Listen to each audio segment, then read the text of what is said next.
என் செல்வங்களுக்கு வணக்கம். செல்வங்களுக்கு என்றால் அவர்களும் சேர்த்து தான் கூறுகிறேன். தாத்தா தாத்தா, நீங்கள் எங்கள் கூடயே இருக்குவீங்கன்னு பார்த்தா எப்போனா வருவீங்களோ, எப்போனா பேசுகிறீங்களோ. எங்களுக்கு யார் தாத்தா எப்போதும் துணையாக இருப்பாங்களோ, நீங்கள் எப்போனா வரீங்களோ, எதனா பேசுகிறீங்களோ. எனக்கு நிரந்தரமாக யார் தாத்தா இருக்காங்க? உங்களை நம்பத்துக்கு இல்லை தாத்தா. நீங்கள் எப்போனா வரீங்களோ, பேசுகிறீங்களோ.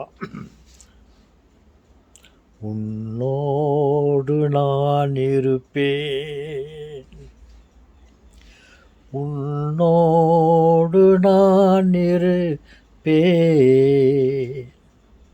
கலங்காதே கண்ணீர் சிந்தாதே,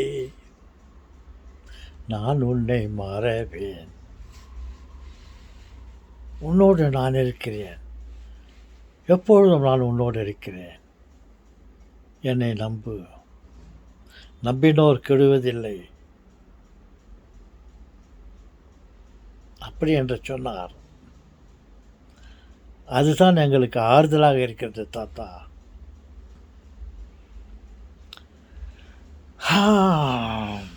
ஓகே,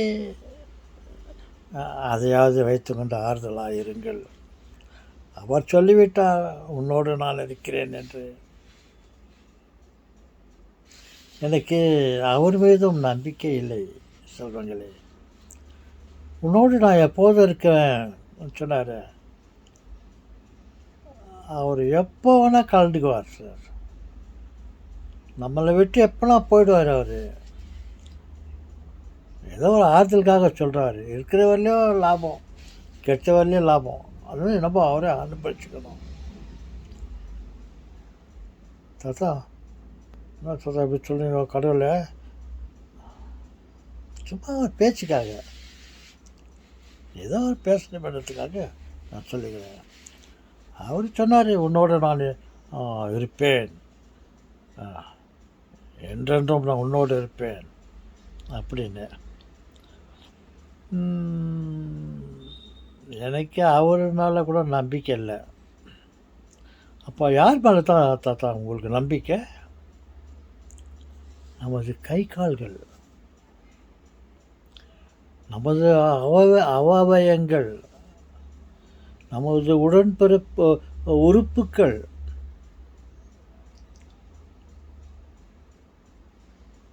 இவைகள் தான் எப்போதும் நம்மோடு இருக்கும். கடவுளை நம்ம நம்புறது ஏதோ ஒரு ஆறுதலுக்காக சொன்னார். நம்மளை ஆதரித்து கொண்டு வருகிறார், நம்மளை பாதுகாத்து கொண்டு வருகிறார். அவர் இல்லைன்னா நம்ம இல்லை, அப்படியெல்லாம் இருக்குது. இருந்தாலும் அவர் நான் உன்னோடு நான் இருப்பேன்னு சொல்கிறாரு.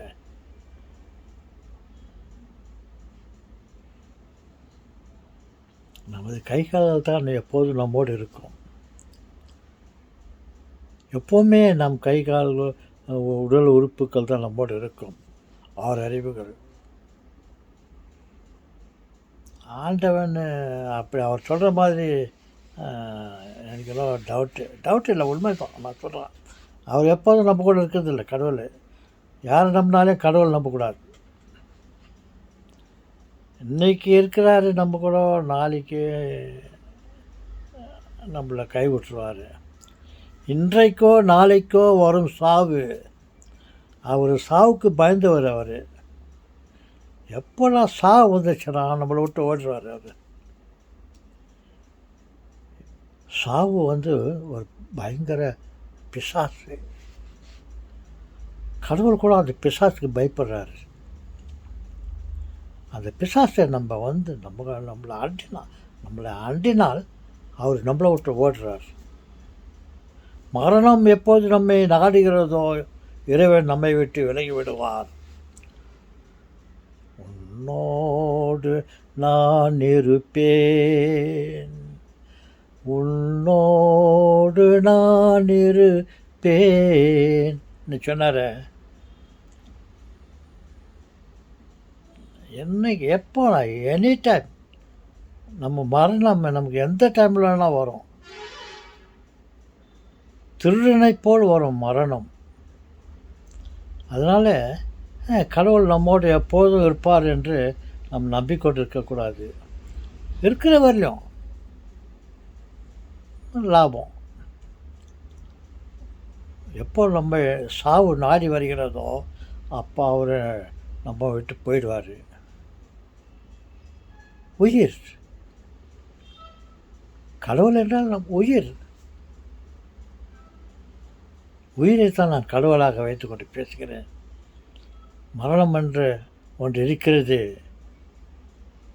அது நம்மை நாடி வந்தால் உயிர் நம்மை விட்டு போய்விடும். அந்த உயிருக்கு பேர் தான் கடவுள். அப்படி என்று நான் சொல்லுகிறேன். ஏதோ ஒரு பேச்சுக்காக.